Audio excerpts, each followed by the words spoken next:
Houses have memories. They settle. They creak. They absorb the echoes of every laugh, every argument, every secret whispered within their walls. But sometimes a house remembers something that never happened. Or worse, it forgets a rule. A rule like how many doors it's supposed to have. This isn't about haunted mansions. This is about the violation of your own blueprints. The terror of your own home editing itself when you're not looking. Meet Sarah. She inherited her grandmother's house. A cozy, predictable one-story home built in 1954. Sarah knew every squeaky floorboard, every slant of light, especially the hallway to her bedroom. It had 2 doors on the left, the linen closet and the bathroom. And that was it. Until Thursday, the mind's first defense is denial. I just never noticed it. The light must have hidden it, but the body knows. The primal chill, the gut-deep certainty that the geometry of your world has just changed. Sarah approached.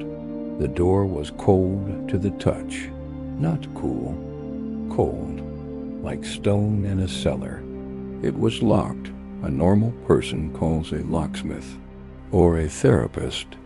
Sarah, armed with the rationalism of an engineer, did what we all do. She convinced herself it was always there. A quirk of memory. She went to bed.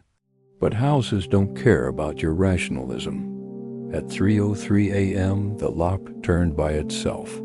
This is the true horror, not the door appearing, not even the door unlocking. It's the invitation, the silent, yawning invitation from a room that, according to every law of brick and mortar, should not exist. What did she find? At first, nothing. An empty, small cube of a room. Dusty floorboards, bare walls. It smelled of ozone and old soil. It was nothing, and that was the hook, the anticlimax. The relief that turns into a deeper dread, because a monster you can see is a problem you can understand. An empty room that shouldn't be there, that's a question, and questions fester. The house was asserting its new reality. The door was permanent, and it was interactive.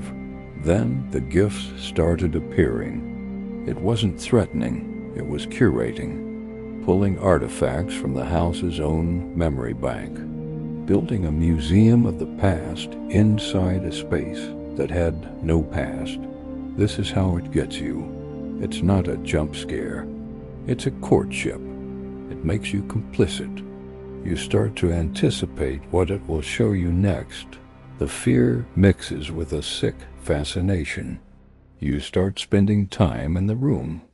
But the memory of a house isn't just nostalgia. It's also pain, regret, shame. The gifts changed. A framed photograph of Sarah as a child, crying, with a tear stain etched into the glass. A medical bill for a procedure no one ever spoke about. A single sharp kitchen knife, clean and polished.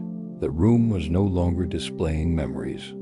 It was diagnosing traumas, displaying the house's scars, and hers. That's when she realized the fatal truth. The room wasn't in the house. The house was now around the room. The room was the nucleus, and it was growing. The final gift was the last one. The room had been listening, not for days, for decades. A child's wish, soaked into the plaster and lathe, had finally been granted by a house that loved its occupant too much to forget a single thing. Sarah looked up from the note. The doorway to her hallway was gone, replaced by a smooth, blank wall. The only door was the one behind her, the one she'd just come through, now also set in a blank wall. The room was no longer empty. On the walls, faint impressions began to form, like wallpaper developing in a dark room. Pictures of her life, all the moments, The good, the bad, the secret. A perfect, complete archive. The contractors Sarah's friends called found nothing. No extra door, no secret room. The blueprints were correct.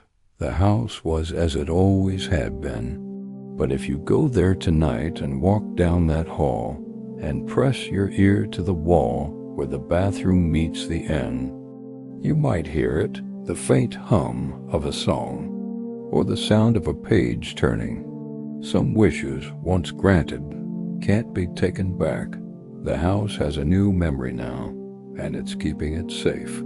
If that story got under your skin, you can't afford to miss the next one. Subscribe now, turn on all notifications, and don't you dare forget the bell, because the next knock, the next whisper, the next door that appears could be yours. Stay vigilant. Stay with us. We'll see you in the next story.